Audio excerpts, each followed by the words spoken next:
Hi friends, and welcome back to Miss Sarah's Book Club. We are going to continue reading Wizard of Oz. We are on chapter 3, Dorothy Saved the Scarecrow. There are some pictures, friends. There she is in her checkered dress, dancing with the Munchkins. Let's read on and find out what happens. Dorothy went back into the house and sliced a piece of bread that she found in the cupboard. She changed into her blue and white checkered dress and looked down at her shoes. She said to Toto, "These old worn-out shoes will never make such a journey." But she looked at the pretty silver shoes that were sitting on the table. "I wonder if they will fit me. They would be just the thing to take a long journey, for they could never wear out." She took off her old shoes and tried on the silver ones, which fit her perfectly. She picked up her basket. "Come along, Toto. We will go to the Emerald City and ask the Great Oz to get us back to Kansas again." She closed the door and locked it and put the key in her pocket. Lock it, pocket. Those are rhyming words, friends. There were several roads nearby, but it did not take long for her and Toto to find the one that was made of yellow bricks. Within a short time, she was walking briskly towards the Emerald City. Briskly means to walk quickly. The sun was bright and the birds sang sweetly. Dorothy did not feel as bad as you might think for a little girl who was suddenly whisked away from her own country and set down in a strange land. She was surprised as she walked along to see how pretty the country around her was. Munchkins danced on the lawn. They invited her in for supper. Dorothy ate a hearty supper with the richest Munchkin himself, named Bock. She sat down on a chair and watched the Munchkins dance. When Bock saw her silver shoes, he said, "You must be a great sorceress." "Why do you say that?" "Because you're wearing the silver shoes and you killed the wicked witch. You have white on your dress. You must be powerful, because only people in Oz who wear white are powerful sorceresses." Sorceress. That's a fancy word for someone who can cast spells with magic. "Well, my dress is blue and white," said Dorothy.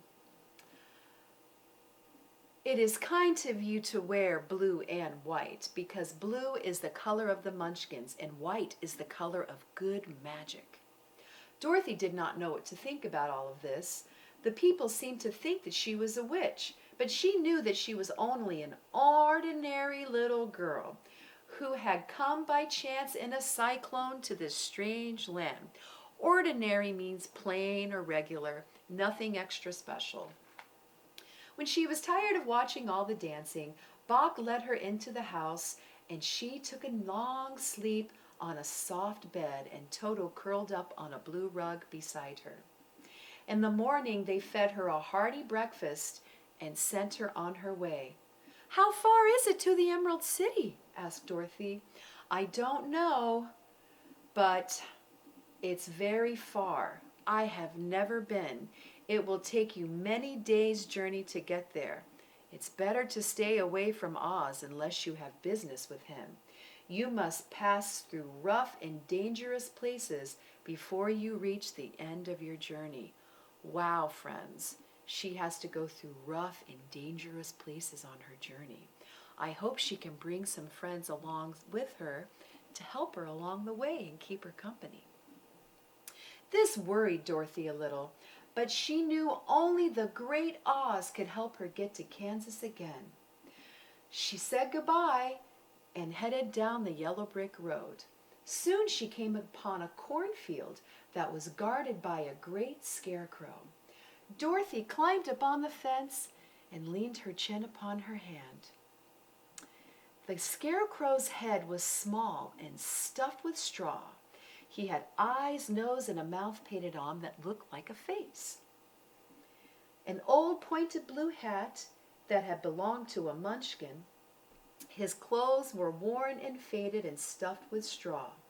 While Dorothy was looking at the strange face of the scarecrow, she was surprised to see one of his eyes blinked at her.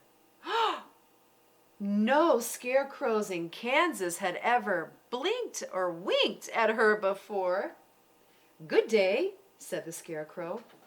"Did you speak?" said Dorothy. "Certainly," said the Scarecrow.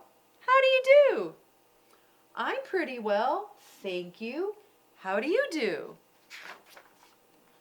"I'm not feeling well," said the Scarecrow. "You see, I have this pole up my back, and I've been stuck here for a very long time, guarding the cornfield from the crows." "Would you please take away this pole? I will be obliged to you."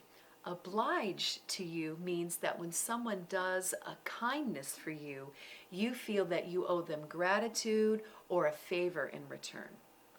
"Thank you very much," he said when Dorothy helped him get down. "I feel like a new man." Dorothy was puzzled by this because no scarecrows in Kansas had ever behaved this way before. "Who are you?" asked the Scarecrow. "And where are you going?"